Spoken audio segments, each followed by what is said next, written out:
সুপ্রিয় শিক্ষার্থীবৃন্দ, আশা করি তোমরা সবাই ভালো আছো, সুস্থ আছো এবং নিরাপদে আছো। আমি তোমাদের সবাইকে আন্তরিক শুভেচ্ছা জানিয়ে আজকের পাঠ উপস্থাপন করছি।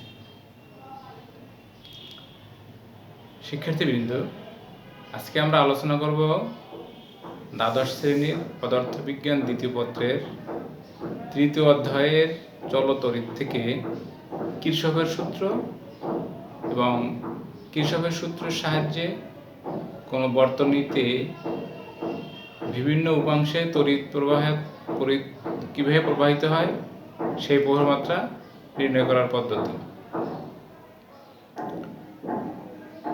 তো প্রথমে আমরা আসি কির্শফের সূত্র। তড়িৎ প্রবাহ সংক্রান্ত কির্শফের দুটোই সূত্র আছে।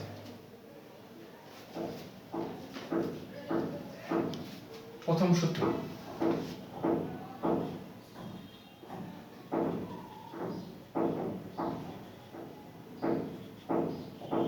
কির্শফের প্রথম সূত্র।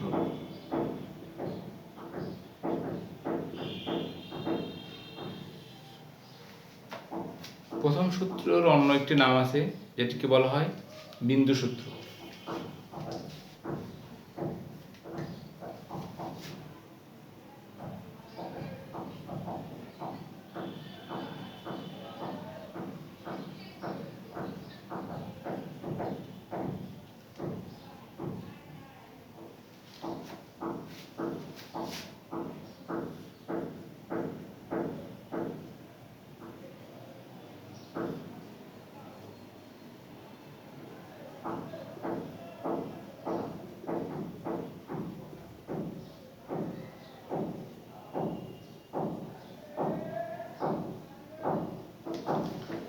একটা বিন্দু সংযোগস্থল, এই বিন্দুটাকে বলা হয় কোনো তড়িৎবাহী বর্তনীর সংযোগস্থল।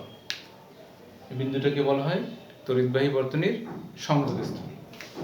এখন এই সংযোগস্থলে তিনটি তড়িৎ প্রবেশ করছে, I1, I2, I3 তড়িৎ তিনটি এই বিন্দুতে আসছে, আর বের হয়ে যাচ্ছে দুটি, I4 এবং I5।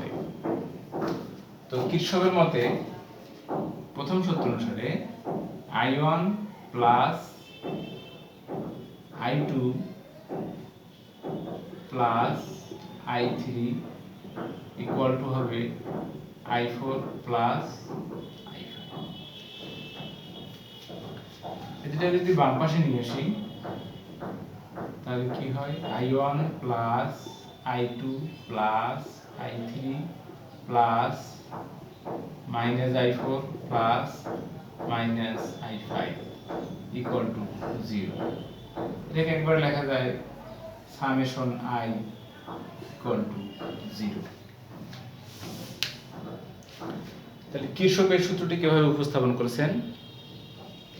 কোনো তড়িৎবাহী বর্তনীর সংযোগস্থলে প্রবাহ মাত্রাগুলোর বীজগাণিতিক সমষ্টি 0। কোনো তড়িৎবাহী বর্তনীর সংযোগস্থলে প্রবাহ মাত্রাগুলোর বীজগাণিতিক সমষ্টি 0। মনে থাকবে? আবার শোনো বা লিখে নাও। কোনো তড়িৎবাহী বর্তনীর সংযোগস্থলে প্রবাহ মাত্রাগুলোর বীজগাণিতিক সমষ্টি 0। এই প্রথম লাইনটা ভেরি ভেরি ইম্পর্টেন্ট। এই লাইনটা মনে রাখতে হবে যে যতগুলো কারেন্ট ইন করবে ততগুলো কারেন্ট আউট হবে, অত পরিমাণ কারেন্ট আউট হবে। তাহলে I1, I2, I3 তিনটে কারেন্ট এখানে প্রবেশ করলো, সেই তিনটে কারেন্ট দুইটা লাইনে বের হয়ে গেল, I4 এবং I5। তো তিনটে লাইনে যে পরিমাণ কারেন্ট প্রবেশ করছে, দুইটা লাইন দিয়ে সেই পরিমাণ কারেন্ট বের হয়ে গেছে। তাহলে সূত্রটি হলো কোনো তড়িৎবাহী বর্তনীর সংযোগস্থলে প্রবাহ মাত্রাগুলোর বীজগাণিতিক সমষ্টি 0। এবার আসি আমরা দ্বিতীয় সূত্র। দ্বিতীয় সূত্রের অন্য নাম লুপ সূত্র।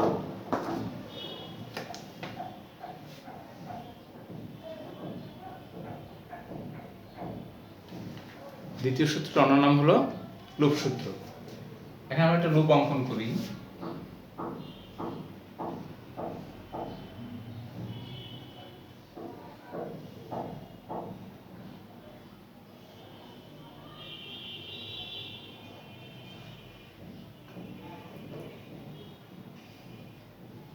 এটা R1, এটা R2, এটা R3।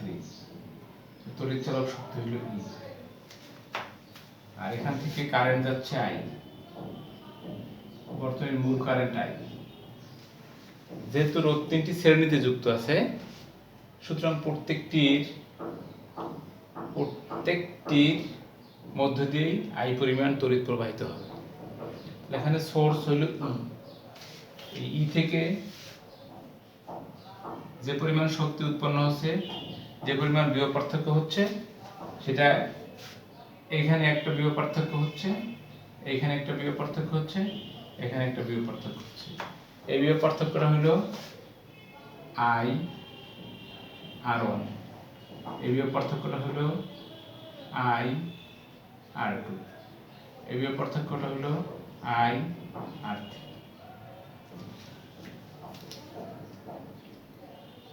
তাহলে এটি একটি বদ্ধ বর্তনী। এই বর্তনীটিকে আমরা বলতে পারি বদ্ধ বর্তনী। এই বদ্ধ বর্তনী সম্পূর্ণ ঘুরে আসলে আমরা যতগুলো বিভব পার্থক্যের সম্মুখীন হই তাদের বীজগাণিতিক সমষ্টি শূন্য। অর্থাৎ এখানে যেরকম লেখা হয় E minus E plus minus I R1 plus minus I R2 plus minus I R3 equal to 0. That means summation E equal to 0. এটা হলো বিভব পার্থক্যের সমষ্টি শূন্য। কোথায়? কোন তড়িৎবাহী বর্তনী। এটি একটি তড়িৎবাহী বর্তনী, বদ্ধ বর্তনী। এই বদ্ধ বর্তনী পরিক্রমকালে আমরা চারটি বিভব পার্থক্যের সম্মুখীন হই। একটা হলো উৎসের বিভব পার্থক্য E, আর একটা এখানে R1 রোধের জন্য I R1 বিভব পার্থক্য, এখানে R2 রোধের জন্য I R2 বিভব পার্থক্য, এখানে I R3 বিভব পার্থক্য। তার মোট বিভব পার্থক্য হলো চারটি। এইগুলোর বীজগাণিতিক সমষ্টি হবে শূন্য। তো কারশফের দ্বিতীয় সূত্রটি কি? কোন তড়িৎবাহী বদ্ধ বর্তনী পরিক্রমকালে যে সকল বিভব পার্থক্যের সম্মুখীন হতে হয় তাদের বীজগাণিতিক সমষ্টি শূন্য। কোন তড়িৎবাহী বদ্ধ বর্তনী পরিক্রমকালে যে সকল বিভব পার্থক্যের সম্মুখীন হতে হয় তাদের বীজগাণিতিক সমষ্টি শূন্য। তাহলে কিরশফের দ্বিতীয় সূত্র কি? আমরা মাঝে মাঝে কিরশফের সূত্রকে কারশফ বলে ফেলি, একই কথা ভিন্নভাবে আর কি বিভিন্ন বইয়ে লেখা আছে। কেউ কেউ কিরশফ লিখছেন, কেউ কেউ কারশফ লিখছেন। তাহলে কিরশফের দ্বিতীয় সূত্র কি? কোন তড়িৎবাহী বদ্ধ বর্তনী পরিক্রমকালে যে সকল বিভব পার্থক্যের সম্মুখীন হতে হয় তাদের বীজগাণিতিক সমষ্টি শূন্য। একটু লিখে নাও। কোন তড়িৎবাহী বদ্ধ বর্তনী পরিক্রমকালে যে সকল বিভব পার্থক্যের সম্মুখীন হতে হয় তাদের বীজগাণিতিক সমষ্টি শূন্য, অর্থাৎ সামেশন ইকুয়াল টু 0। এটি ছিল কিরশফের দ্বিতীয় সূত্র। এখন প্রথম সূত্র এবং দ্বিতীয় সূত্রের সাহায্যে আমরা একটি গাণিতিক সমস্যার সমাধান করব। তোমরা দেখো চিত্রে একটি বর্তনী দেয়া আছে। এই বর্তনীতে E1 একটি বিভব পার্থক্য, অর্থাৎ তড়িৎ চালক শক্তি 3 ভোল্ট, এর অভ্যন্তরীণ রোধ R1 2 ওহম। এখান থেকে I1 কারেন্ট আসছে, আর এখানে একটি কোষ আছে E2 যার তড়িৎ চালক শক্তি 1.5 ভোল্ট, অভ্যন্তরীণ রোধ 1 ওহম। এর মধ্যে দিয়ে কারেন্ট চলতেছে I2। এই I1 এবং I2 এই বিন্দুতে একটি বিন্দুতে এসে মিলিত হচ্ছে। এখানে এই I1 প্লাস I2 মিলে হলো I। এখানে প্রথম সূত্র খাটানো যাবে। সার্কিটটা সবাই খাতায় তুলে নাও। এই সার্কিটের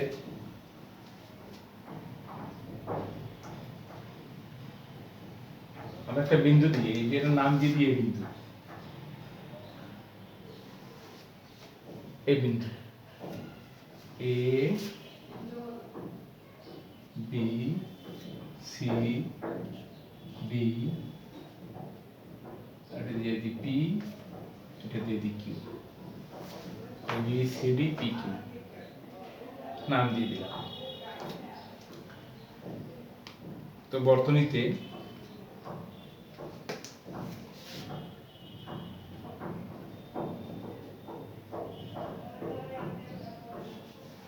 আমরা যদি এখানে কিরশফের সূত্রের সাহায্যে I1 এবং I2 এই তিনটা মান তো দেয়া নাই, এই মান তিনটা বের করতে চাই, I1 এবং I2 এই মান তিনটা আমরা বের করতে চাই, তাহলে প্রথমে এই বিন্দুতে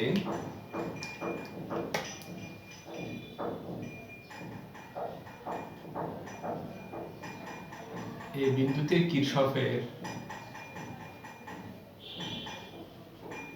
প্রথম সূত্র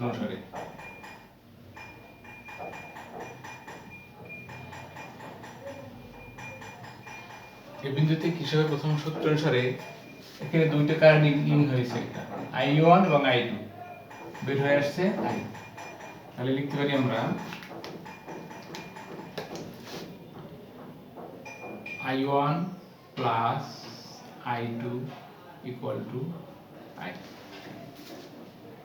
এখান থেকে যদি আমরা I2 মানটা জানতে চাই, সুতরাং I2 equal to I minus I1, এটা লেখা যায় I2 সমান I মাইনাস I1। এটা একটা সমীকরণ দিয়ে রাখলাম, এই সমীকরণ আমরা 1 2 3 ABC তে দিতে পারি, এই সমীকরণ দিলাম। এবার আমরা A B C D A বদ্ধ বর্তনীটি, উপরের বদ্ধ বর্তনীটি, কোন বদ্ধ বর্তনী? A B C D A, A B C D A বদ্ধ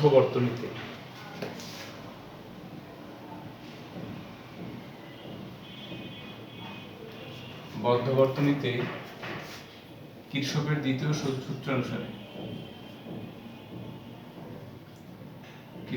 দ্বিতীয়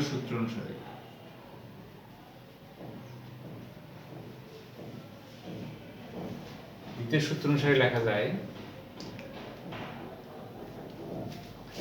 এখানে আছে E1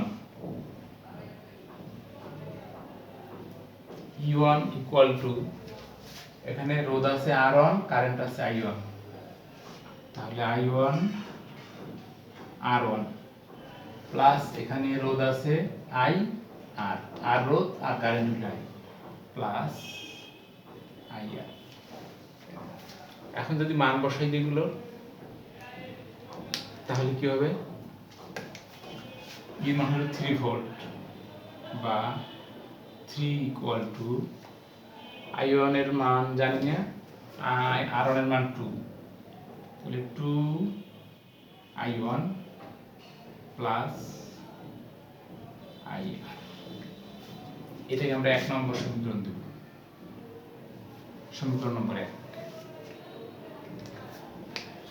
আবার যদি আমরা এই বর্তনী নেই, Q B C P Q, এই বর্তনীতে কোনটায়? Q B C D Q বদ্ধ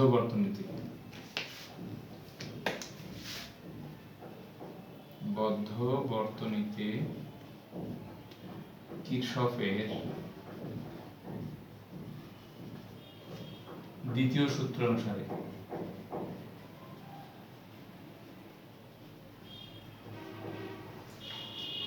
এখানে কিরশফের দ্বিতীয় সূত্র অনুসারে কি হবে? এখানে আছে E2,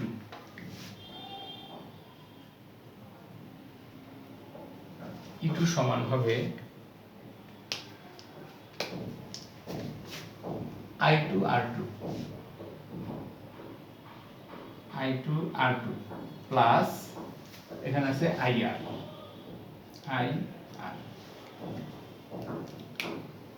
আমরা মান বসাই দিই, বা E2 এর মান হলো 1.5 ইকুয়াল টু I2 এর মান হলো 1 দিয়ে I2 গুণ করলে I2 প্লাস IR।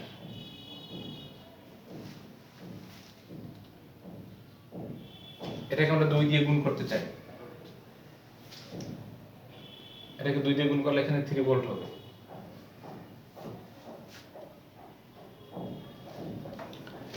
এটা যদি আমরা 2 দিয়ে গুণ করি তাহলে 3 ভোল্ট হবে। 3 is equal to 2i2 plus 2ir। এটাকে আমরা 2 নম্বর সমীকরণ দিয়ে রাখি।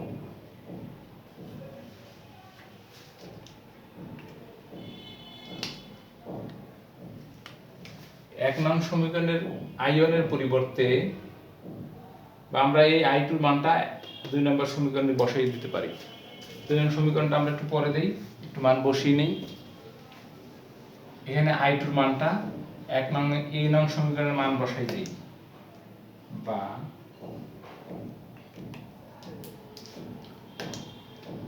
থ্রি ইকুয়াল টু i2 এর মান i মাইনাস i1, তাহলে গুণ করে দিলে টোয়াইস i মাইনাস 2i1,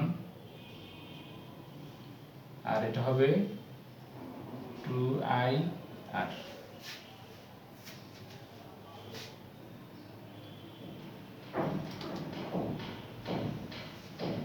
বর্তনীতে আর এর মানটা দেয়া আছে, আর হলো 5 ohm, R equal to 5 ohm. তাহলে আর এর মান 5 ওহম বসাই দেই, বা 3 equal to 2i minus 2i1 plus এটা যদি 5 হয় তাহলে 10i, তাহলে 10i আর 2i 12i। সুতরাং 3 equal to minus 2i1 plus 12i। এইটাকে দিয়ে আমরা 2 নং সমীকরণ। 2 নং সমীকরণ 2 নং সমীকরণের সাথে 1 নং সমীকরণ যোগ করে দেব। 1 নং সমীকরণ মনে রাখতে হবে আর এর মান কিন্তু 5, তাহলে 2 নং সমীকরণের সাথে 1 নং সমীকরণ যোগ করে দিলে কি হবে, আমরা এখানে সাইডে করে দিই। 1 যোগ 2 থেকে পাই, 1 ও 2 যোগ করে পাই। যোগ করলে কি হবে, এই 3 আর 3 6 ইকুয়াল টু মাইনাস 2i যায়, দুটো বাদ যায়, থাকে হলো এখানে আর মানে 5 আর এখানে আছে 12i, 5i 12i equal to 17i। সুতরাং i সমান 6/17। i এর মানটা আমাদের বের হয়ে গেল। এটা ক্যালকুলেটর দিয়ে তোমরা হিসাব করো। i এর মান বের হবে 0.3529 অ্যাম্পিয়ার। i এর মান ক্যালকুলেটর হিসাব করলে 0.3529 অ্যাম্পিয়ার। এই i এর মান যদি আমরা 1 নং এ বসাই দিই, i এর মান 1 নং এ বসাই দিলে আমরা i1 এর মানটা পেয়ে যাব। তো 1 নং থেকে পাই,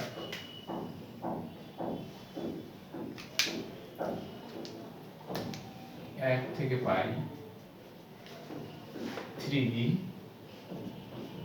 equal to 2i1 plus i এর মান হলো 0.3529 গুণ এই আর এর মান তো 5, আমরা জানি 5 দেয়া আছে, 5 এখান থেকে, বা twice i1 equal to 3 minus 0.3529 into 5, বা i1 equal to 3 minus 0.3529 into 5 divided by 2। তোমরা ক্যালকুলেটরে হিসাব করো দেখো এটার মান কত আসে, ক্যালকুলেটর হিসাব করো। এটা আসবে 0.6176 অ্যাম্পিয়ার। 0.6176 অ্যাম্পিয়ার। এবার এই সমীকরণে যদি আমরা I2 বের করি, এই সমীকরণ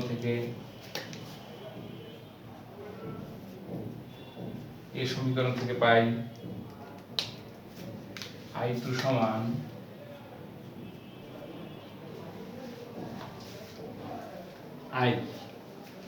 I এর মান এখানে বের করা আছে 0.3529 মাইনাস I1 এর মান বসানো আছে যে এটা 0.6176, যদি বিয়োগ করলে বের হবে 0.2647 তো আমরা মানগুলো কিন্তু পেয়ে গেলাম। I এর মান পেয়ে গেলাম,